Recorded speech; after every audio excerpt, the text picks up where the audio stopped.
Hey guys, it's the Nerd here, and today we are talking about how to be a better D&D player. Specifically, we're going to talk about how to enjoy playing your character and how to bring fun to your table. You will be a player where people will love to play with if you follow these 5 tips. Some of them are a little obvious, some of them are really nuanced, but there's tons of information out there on how to DM, how to build characters, how to do 100 damage in a turn. But there's something a lot of people forget to focus on, and that is actually enjoying the game, enjoying your character, and being a member of your party that brings fun to everyone. And that's what I hope this video will bring to your game in your next session. Just follow these 5 tips and hopefully you will enjoy your game more than you have ever.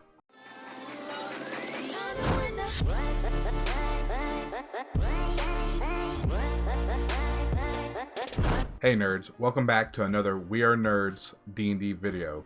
We're going to get right into it, so you know the routine. Hit the like button, subscribe, and leave a comment. The algorithm loves that, and when you do that, it just helps this video get in front of more people. So by all means, please do that if you enjoy this video or you just want to support We Are Nerds.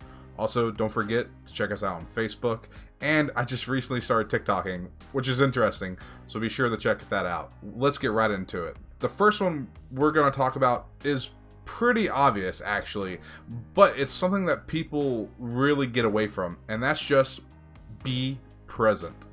Be present when you're playing. You know, don't be distracted. Listen to the DM, listen to other players. You're there to play a game with a group of people. So when they give up their time to be with you and you're giving up time to be with them, try to get the most out of it.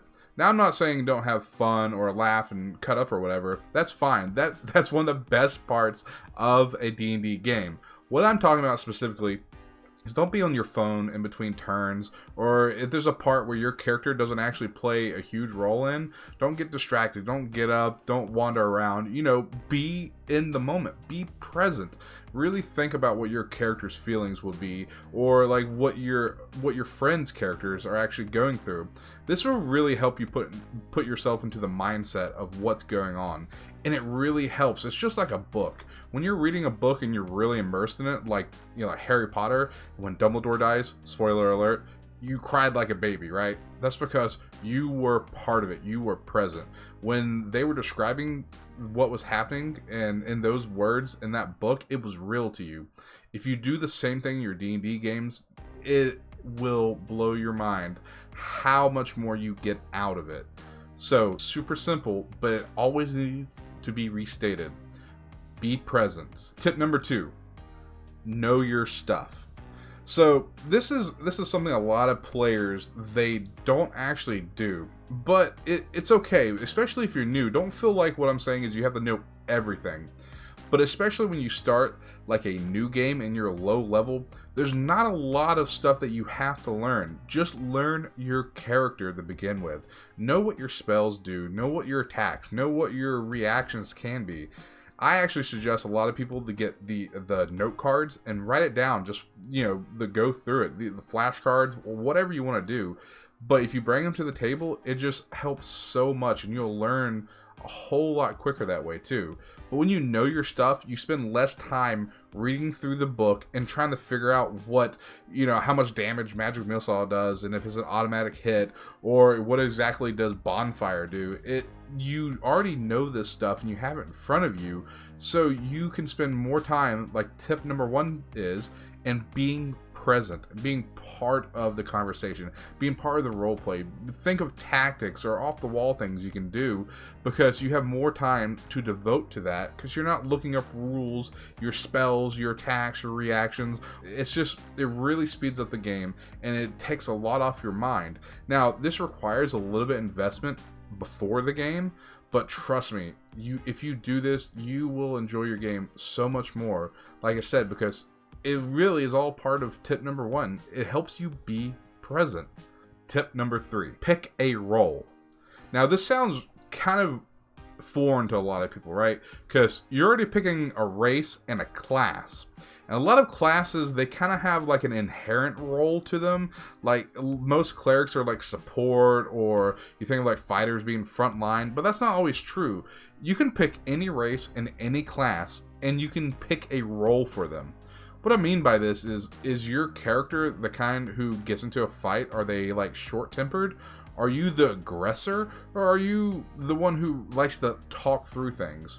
Now, what this does is when you pick a role, it helps you determine how to build your character too. Now, some roles are easier to pick beforehand. For example, your fighting style, how your character plays. Like, are they ranged? Are they melee? Are they magical? And of course, you know, you can pick this role before you pick a class, and it really helps you narrow it down. The reason this is important to pick a role, because it helps you know how to play your character.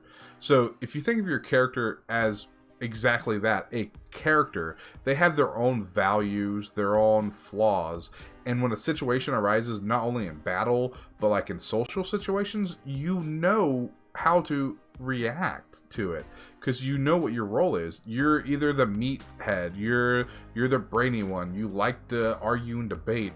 Do you shy away from a fight? Now that's not always a bad thing. I mean, I've played games where all the players, they didn't take a fight unless they had a huge advantage, and that's fine.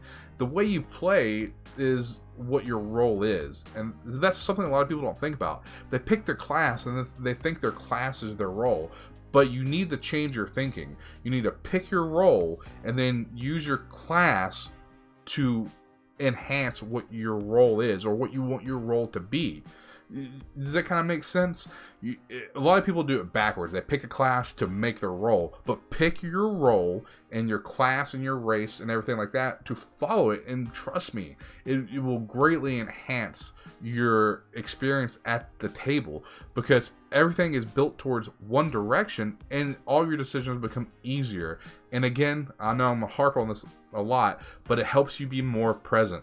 Like tip number 1 said, all of these tips, what they do is they limit what you have to know or have to do, because a lot of it's chosen for you as long as you make your character in such a way that you know. It's like a second person, like a persona, and you just get into the role. I mean, it's just, I don't know, it seems redundant when you talk about it out loud, but it's something that's overlooked by so many people, and that's why a lot of people get tired of their characters, because they don't actually know who they are, because they never picked a role. They just put together something they sound cool. I want to be a warrior that shoots a bow that has a chain attached to it, and it's like, oh, that's cool. See, but that's a mechanic.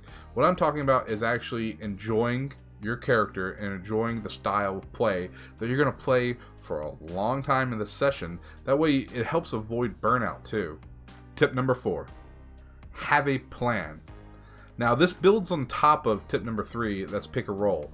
But have a plan is very similar. So if you already have a role, you know how your character is going to react. Not only in battle, but also in social situations. And also your plan of how you're going to build your character. So if you have an idea of who your character is, as they level up, you know what you're going for. And if you have a plan of your ultimate build, like I said, some people like to nickel and dime their characters and min max and be like the strongest build out there, and they pull it from YouTube or whatever, and that's fine. That's a plan. That's okay to do that. If you enjoy doing that, do that.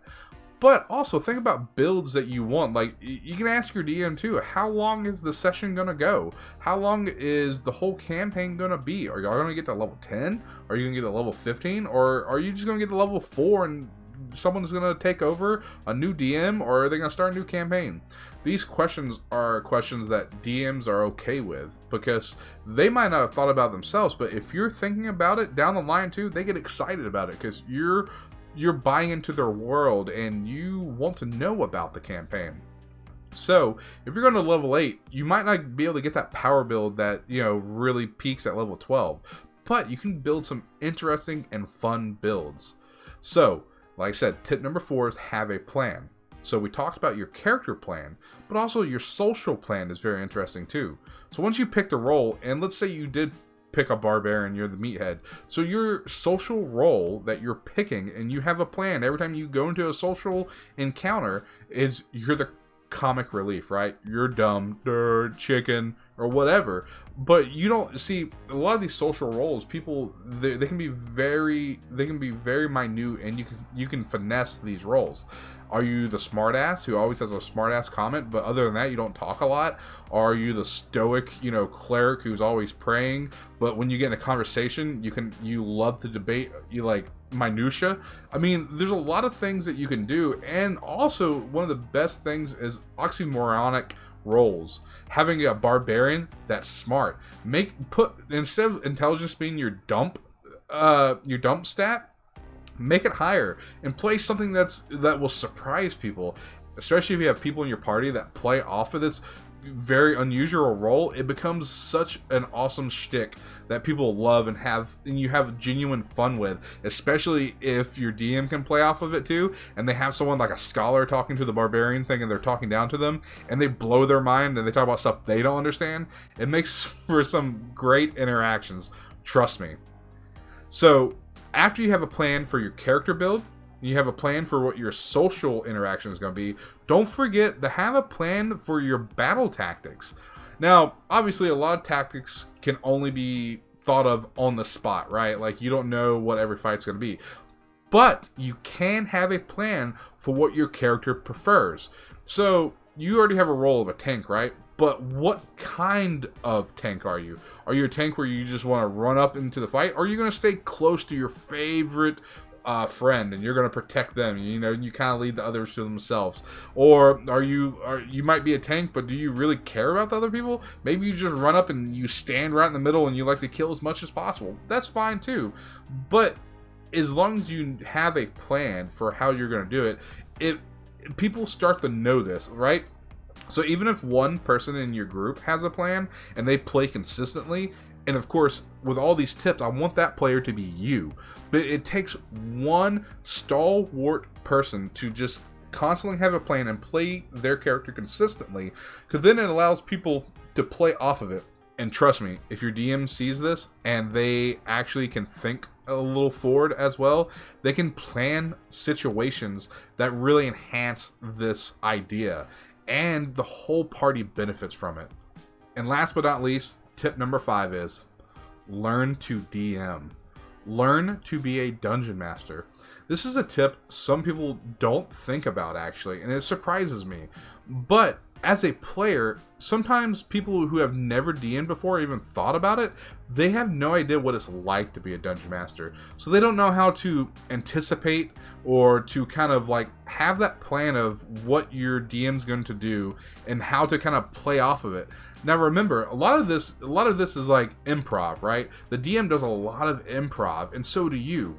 But if you know what they're thinking about and how certain things have to flow together and how you have to keep a whole bunch of balls up in the air when being a dungeon master. But what this does, once you learn the DM, it just lets you learn how minor things can throw everything off. That extra 30 seconds that you take to look up your spell in the book seems like nothing, right? But what that does is that 30 seconds means the DM has to stop their storytelling, and the story kind of comes to a halt, right? And this can cause a huge chain reaction. That extra 30 seconds, the DM has to stop talking, so people are no longer, like tip number 1 says, present, because then they pull out their phone, or they go to get a snack or a drink, because someone's just flipping through a book, and the DM can't describe something. If you want to be a better player, follow the first 4 tips, and you are already on your way, trust me. This 5th tip is a way to keep learning to be a better player, and that is to keep learning to be a better DM. So if you want to be a better player, get a couple people together and DM, or better yet, ask your DM to let you run a one-shot just to have that experience and tell them why. Communication is one thing you'll learn being a dungeon master. Now that was 5 tips on how to be a better D&D player. Now I hope you try these at your game and let me know what you think. If you try to apply these and learn these in order, trust me, your quality of play at the table when you have your next session will increase. You will have more fun because all these tips keep that as the focus. The focus is having more fun for yourself, more fun for your fellow players, and more fun for your DM. And when that's your focus, that's where you're gonna go. Your focus isn't just building a character and the run them through a world. You're giving up your time, like I said, and so are your fellow players, to have fun. So keep that as your focus. I think that's a thing a lot of players and DMs sometimes they lose sight of. They get so excited about building a character or building their world, they forget to look at the simple thing, which is just to enjoy their time together. And that's what these tips are focused on, okay? Now, there's hundreds of tips I could give, and I will slowly. I'll put out more videos. Trust me on that. But these are the first 5 I want to put out there because these are 5 tips that will help you immediately start having more fun. So go forth. Try these at your next D&D session and let me know. Let me know what you think before you even try them. Are there other tips that you think that might be better? But of course, if you got anything from this video or you just simply want to support We Are Nerds, be sure to hit that like button, turn on those notifications, and subscribe. Seems so simple and like a little thing, but it really helps us. It really helps us get in front of more eyeballs, and it also lets me know how I'm doing and if I need to change or focus on something else. And I really enjoy all the support. Even just watching this video, I appreciate you. But as always, guys, just remember, we are many, we are community, we are nerds. Till next time, keep it nerdy.